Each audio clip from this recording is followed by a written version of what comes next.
बिहारमधून आलेल्या आरोपीला नायगावमध्ये अटक करण्यात आली। त्यासाठी महाराष्ट्र पोलिसांनी नायगाव पोलिसांनी भरपूर असं सहकार्य केलं आहे। संपूर्ण प्रकरण काय होतं?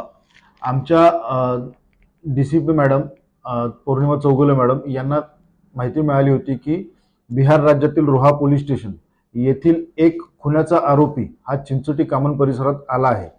त्यावरून ती माहिती साहेबांना आदेश केला गेला, आमच्या साहेबांना, भामे साहेबांना आदेश केला गेला। त्यावरून इथे 2 पथकं तयार केली। एक सपुनी देवरे यांचं पथक बनवलं आणि त्याच्यानंतर सपुनी केकन यांचं पथक बनवलं। या दोन्ही पथकांनी फील्डवर्क करून तो आरोपी ताब्यात घेतला। आरोपीचं नाव आहे सुजित उर्फ सुरेश उमेश सिंग। आरोपी ताब्यात घेतल्यानंतर त्याच्याकडनं माहिती मिळाली की त्याचा मित्र रजनीश हा बिहारमध्ये एका बाईसोबत अफेअरमध्ये होता। त्या बाईचा नवरा तिला मारत असल्यामुळे रजनीश याने पकडलेला आरोपी सुजित याच्यासोबत मिळून त्या माणसाचा खून केला। खून केल्यानंतर ती बाई तिचा नवरा मिसिंग झाल्यामुळे ती रोहा पोलीस स्टेशन येथे जाऊन तिने कंप्लेंट केली आणि त्यानंतर बिहार पोलिसांना ही खुनाची जे आहे तो उलगडा झालेला आहे।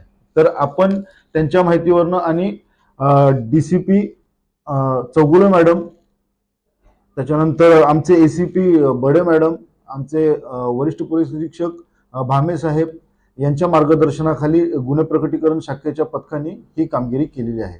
सर, एकीकडे बिहार सारखं राज्य, दुसरीकडे महाराष्ट्राचं प्रगत राज्य, परंतु गुन्हेगार असतो, या गुन्हेगाराला पकडण्यासाठी हे कार्य सोपं होतं की भरपूर प्रकारचा तपास करावा लागला?